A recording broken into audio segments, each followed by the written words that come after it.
Nikhil ಕುಮಾರಸ್ವಾಮಿನ CPY ಚರ್ಚೆ ನಡೀತಾ ಇದೆ. ನೀವೇನಾದ್ರೂ ಮೈತ್ರಿ ಪಕ್ಷದ ಏನು ನಾಯಕರಾಗಿ ನಮ್ಮ ಸಿ.ಪಿ. ಯೋಗೀಶ್ವರ್ ಅವರು ಕೂಡ ಚನ್ನಪಟ್ಟಣದಲ್ಲಿ ಇವತ್ತು ಬೆಂಗಳೂರು ಗ್ರಾಮಾಂತರ ಲೋಕಸಭಾ ಕ್ಷೇತ್ರದಲ್ಲಿ ಅವರು ಕೂಡ ಸಾಕಷ್ಟು ಕೆಲಸವನ್ನ ಮಾಡಿದ್ದಾರೆ. ಹಾಗಾಗಿ ಮೈತ್ರಿ ಧರ್ಮವನ್ನ ಪಾಲನೆ ಮಾಡ್ತಕ್ಕಂಥದ್ದು, ಇದನ್ನ ಮುಂದುವರಿಸ್ಕೊಂಡು ಹೋಗ್ಬೇಕು ಅಂತಕ್ಕಂಥದ್ದು ಇವತ್ತು ಕೇಂದ್ರ ನಾಯಕರುಗಳಲ್ಲಾಗ್ಲಿ ರಾಜ್ಯ ನಾಯಕರುಗಳಲ್ಲಾಗ್ಲಿ ಬಿಜೆಪಿ JDS ನ ನಾಯಕರುಗಳಲ್ಲಿ ಒಂದು ಭಾವನೆ. ಹಾಗಾಗಿ ಮುಂದಿನ ದಿನಗಳಲ್ಲಿ ಇನ್ನು 2 ಉಪಚುನಾವಣೆಗಳು ನಡೀಬೇಕಾಗ್ತದೆ. ಬಹುಶಃ ಬೊಮ್ಮಾಯಿಯವರ ಒಂದು ಇವತ್ತು ಏನು ಆ ಕ್ಷೇತ್ರವನ್ನ ಇವಾಗ ಮತ್ತೆ ಉಪಚುನಾವಣೆ ನಡೀಬೇಕಾಗ್ತದೆ ಇದರಲ್ಲಿ.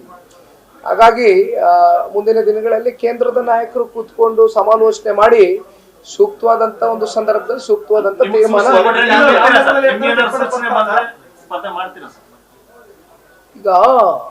ಈಗ ಮಾತನಾಡ್ತಕ್ಕಂಥದ್ದು ಅಪ್ರಸ್ತುತ, ಇದ್ರ ಬಗ್ಗೆ ಮುಂದೆ ಇನ್ನು ಟೈಮ್ ಇದೆ. ಹಾಗಾಗಿ ಕೇಂದ್ರದ ನಾಯಕರು ಕೂತ್ಕೊಂಡು ಯಾವ ರೀತಿ ಚರ್ಚೆ ಮಾಡ್ತಾರೆ. ನ್ಯೂಸ್ ಫಸ್ಟ್ ನಿರ್ಭೀತಿಯಿಂದ ನಿಮ್ಮ ಪರವಾಗಿ.